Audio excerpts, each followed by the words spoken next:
اللہ رب العالمین والصلاة والسلام علی خاتم الانبیاء و سید المرسلین سیدنا محمد وآلہ وصحبہ اجمعین۔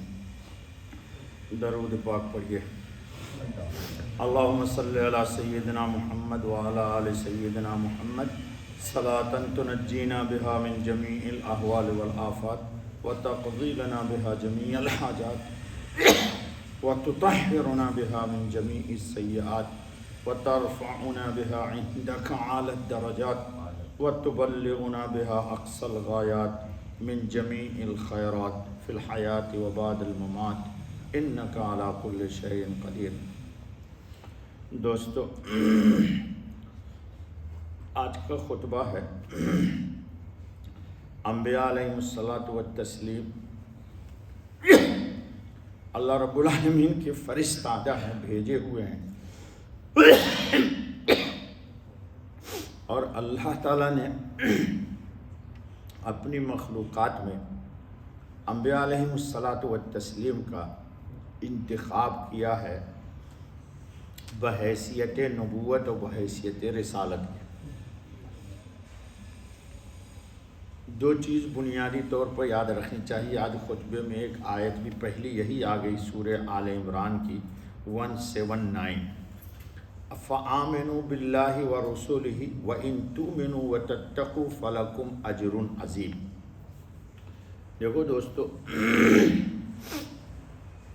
ہمارے یہاں بچپن میں بچوں کو پڑھایا جاتا ہے ایمان مجمل اور ایمان مفصل۔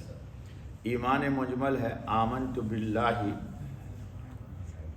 باللہ کما ہوا باسمائہ و صفاتہ و قبلت جمیع احکامہ، اور ایمان مفصل کیا ہے؟ آمنت باللہ و ملائکتہ و کتبہ و رسلہ و بالقدر خیرہ و شرہ من اللہ تعالی والبعث بعد الموت۔ ٹھیک ہے؟ اسلام کی بنیاد 5 چیزوں پر ہے۔ جی، ہم اوقاف میں ٹیسٹ دینے کے لیے گئے تو ہم سے پہلا سوال یہی کیا کہ اسلام کی بنیاد کتنی چیزوں پر ہے؟ 5 پر، سب لوگ جانتے ہیں۔ دوسرا سوال کیا انہوں نے کہ ایمان کی بنیاد کتنی چیزوں پر ہے؟ اللہ نے میری مدد کی، ایمان کی بنیاد 6 چیزوں پر ہے۔ اسلام کی بنیاد 5 چیزوں پر، اور ارکان ایمان کتنے ہیں؟ جب اسی کو ایمان مفصل میں کہا گیا، آمنت باللہ و ملائکتہ و کتبہ و رسلہ و بالقدر خیرہ و شرہ من اللہ تعالی والبعث بعد الموت۔ یقین جانی اللہ نے مجھے مدد کی اس کی۔ کیا ارکان ایمان 6 ہیں اور ارکان اسلام 5 ہیں۔ اچھا چلیے دوستو، آج بات ہونی ہے اس بات پر کہ اللہ نے مطالبہ کیا ہے کہ ایمان لاؤ اللہ پر، اور ایمان لاؤ اس کے رسول ہی، اس کے تمام رسولوں پر۔ اب ایک بات سمجھیے، اللہ رب العالمین پر بھی ایمان موقوف ہے کہ پہلے ہم رسول پر ایمان لائیں۔ ہم نے اللہ کو تو دیکھا نہیں۔ قرآن کریم نے کہا ہے ما لکم لا تؤمنون باللہ والرسول یدعوکم لتؤمنوا بربکم۔ رسول، تم کو کیا ہو گیا کہ اللہ پر ایمان نہیں لاتے ہو؟ رسول تم کو بلاتے ہیں کہ تم اپنے رب پر ایمان لاؤ۔ تو پہلے ایمان لانا پڑے گا رسالت نبوت پر، ماننا پڑے گا کہ یہ شخص جو ہے یہ ہے تو ہم میں سے انسان، لیکن اس کی حیثیت بدلی ہوئی ہے، یہ بحیثیت نبوت ہے، بحیثیت رسالت یہ آیا ہوا ہے۔ جی، عام انسان نہیں ہے۔ انبیاء علیہم الصلاۃ والتسلیم کا مقام جو ہے وہ بحیثیت نبوت ہے اور بحیثیت رسالت ہے۔ اسی لیے ایک بہت طویل موضوع ہے اور بہت بڑے ایک فرقہ ضالہ کا رد بھی ہے۔ ایک فرقہ گمراہ ہے آج کل۔ جی، نماز کی یہ جو شکل صورت حیات، جس شکل سے ہم نماز پڑھتے ہیں، اس کا انکار کرتا ہے، کہتا ہے نماز کا مطلب ہے اللہ کی یاد، تو تنہائی میں بیٹھ کے اللہ کی یاد کر لو، نماز ہو گیا۔ اور یہ فرقہ پھیل رہا ہے دھیرے دھیرے، چونکہ فتنے کا دور ہے۔ کون جائے وضو کرنے کے لیے؟ کون جائے نماز پڑھنے کے لیے؟ کہا تھا بس نماز یہ ہے کہ اللہ کی یاد رہو. قرآن نے کہا ہے وَأَقِمِ الصَّلَاةَ لِذِكْرِي. جی یہ گمراہ فرقہ ہے. تو وہ لوگ رسول کو بحیثیت رسول نہیں مانتے، وہ رسول کو ان کی حیثیت سے ہٹا دیتے ہیں. ہمارا ایمان ہے کہ ہم رسول پر ایمان لاتے ہیں بحیثیت رسالت. اسی لیے قرآن کریم نے جا بجا یا ایھا النبی یا ایھا الرسول، قرآن کریم نے کہا جی ان اللہ و ملائکتہ یصلون علی النبی. صلاۃ و سلام نبی پاک پر کیوں پڑھا جاتا ہے؟ بحیثیت نبوت و رسالت.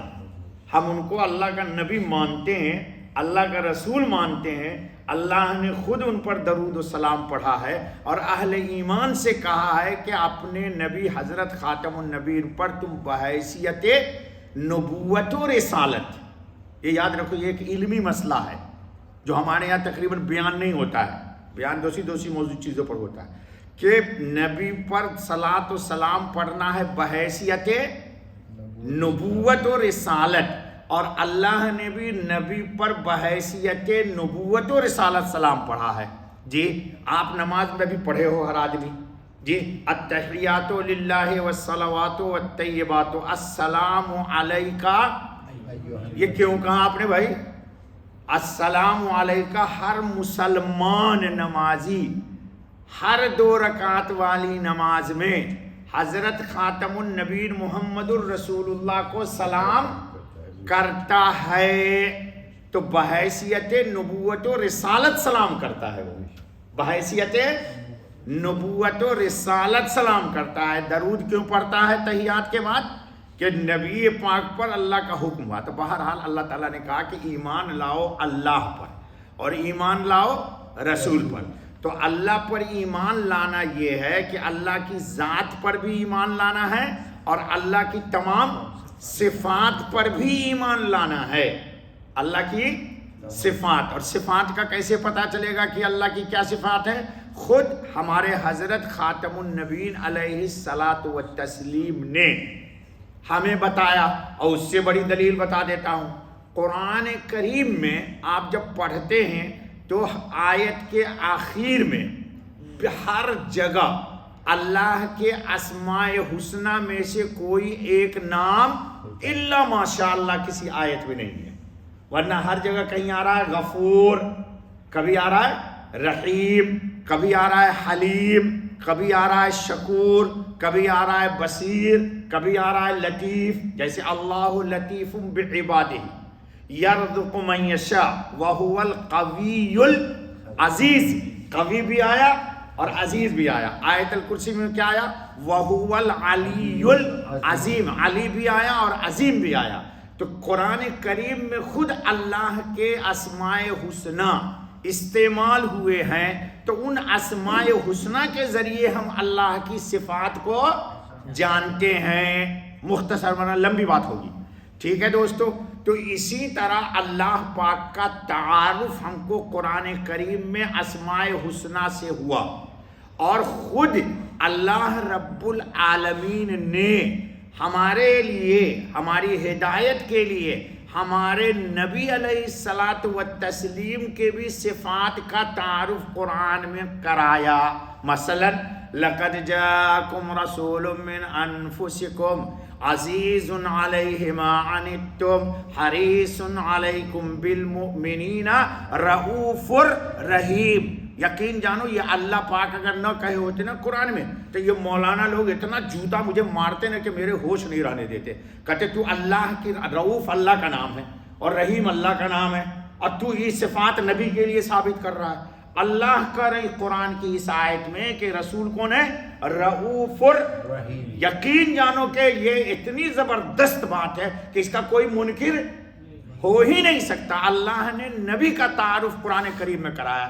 اسی طرح کیا کہا؟ وَإِنَّكَ لَعَلَىٰ خُلُقٍ عظیم. بے شمار مقامات پر اللہ پاک نے حضرت خاتم النبیین کا تعارف کرایا.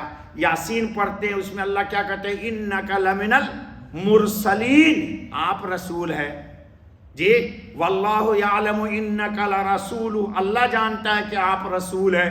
اللہ نے اپنی وحدانیت کی شہادت قرآن میں دی ہے کہ میں ایک ہوں، اسی طرح قرآن میں اللہ نے شہادت دی ہے کہ محمد الرسول اللہ بھی اللہ کے رسول ہیں۔ تو جس طرح اللہ کی ذات پر ایمان لانا اور اللہ کی تمام صفات پر ایمان لانا ایمان معتبر ہوگا، پھر اس کے بعد اللہ کے حکم کے سامنے سر نگو ہو جانا، مان لینا۔ ایک ہے ہماری بدعملی سے ہم کسی عمل نہ کر پاوے کوئی عمل، تو یہ ہمارا ایک جرم ہوگا، گناہ ہوگا، اللہ ہم کو معاف کر دے۔ لیکن اللہ کے امر کا انکار دیکھو مولوی صاحب چپ کے کرے ڈر سے کہ کفر ہے، زور سے نہیں بول رہے، اللہ کے حکم کا انکار کفر ہے۔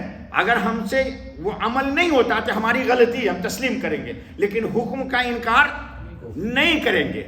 اسی طرح نبی پاک خاتم النبی صلی اللہ علیہ وسلم کے تمام کی ان کی ذات کو ماننا کہ وہ اللہ کے رسول ہیں اور صفت نبوت سے متصف ہیں، اور رسول اس کو ہی کہتے ہیں کہ رسول کے اعتماد، یہ دو جملہ یاد رکھیے گا، رسول کے اعتماد اور رسول پر اعتقاد کر کے وہ جو کچھ بھی کہے اللہ کی طرف سے اس پر ایمان لانا ضروری ہے، ضروری ضروری ضروری۔ اگر رسول پر اعتماد نہیں ہوگا اور رسول پر اعتقاد نہیں ہوگا تو ایمان بالنبی یا ایمان بالرسول کا اعتبار نہیں ہوگا۔ تو اس لیے دوستو یہ بہت نازک مسئلہ ہے، ہم لوگوں کو اس سلسلے میں احتیاط برتنی چاہیے۔ کوئی زبان سے ایسی بات نہ کہیے کہ جو نبی نے کہی ہو اور ہماری زبان سے اس کا انکار ہو جائے، انکار نہیں ہونا چاہیے۔ ہاں ہمارا جرم ہے بھائی، ہم خطا کار ہیں، گناہ گار ہیں، ہم سر تسلیم کر دیں حکم کے سامنے، اپنے عذر کو مان لیں، اللہ سے معافی چاہ لیں۔ اس لیے انسان کو عقیدہ سالڈ رکھنا چاہیے۔ میرے خیال سے وقت ہو گیا۔ سبحان اللہ بحمدہ، سبحان اللہ العظیم۔ مولوی صاحب 10 منٹ سے بیان